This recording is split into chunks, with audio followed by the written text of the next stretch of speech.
নিশ্চয় এই কোরআন আমি অবতরণ করেছি শাবান মাসের মধ্যরাতে। সুবহানাল্লাহ বলে। 15 শাবান রাতে, 15 শাবান রাতে, অর্থাৎ 14 শাবান দিবাগত রাত। আল্লাহ তাআলা বলেন সূরা কদর 97 নম্বর সূরা আয়াত নম্বর 1, নিশ্চয়ই আমি লাইলাতুল কদরে কোরআন মাজিদ অবতীর্ণ করেছি। আচ্ছা বলুন তো লাইলাতুল কদর কখন?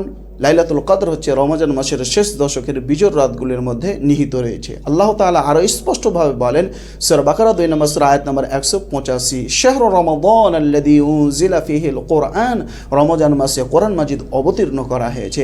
সিলসিলাতুস সহিহার 1575 নম্বর হাদিস রাসূলুল্লাহ সাল্লাল্লাহু আলাইহি ওয়াসাল্লাম বলেন উনজিলাল কুরআনু লি 24 খালাত মিন রমাদান, রমজান মাসের শেষ দশকের বিজোড় রাত্রিতে আল্লাহ তাআলা কোরআন মাজিদ নাজিল করেছেন।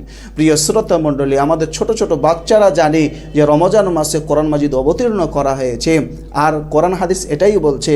এত বড় হুজুর সে জানে না। আর তার যারা মুকাল্লিদ তারা শোনার পরেও এই অন্যায়ের প্রতিবাদ করে না।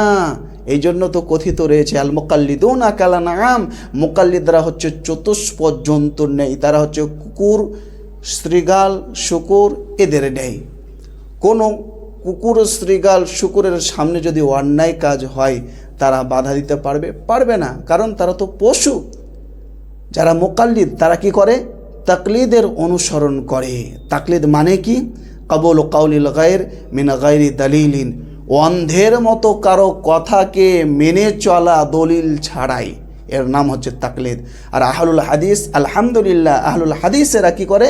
ইত্তেবা করে। ইত্তেবা মানে কাবুল কাউলিল গায়র মা দালিলিল, দলিল সহকারে যার কথা মেলে তার কথাই তারা অনুসরণ করে। প্রিয় শ্রোতা মণ্ডলী, অতএব ভণ্ড ভ্রান্ত হুজুর থেকে সাবধান থাকবেন, নইলে আপনাদের ঈমান নষ্ট হয়ে যাবে।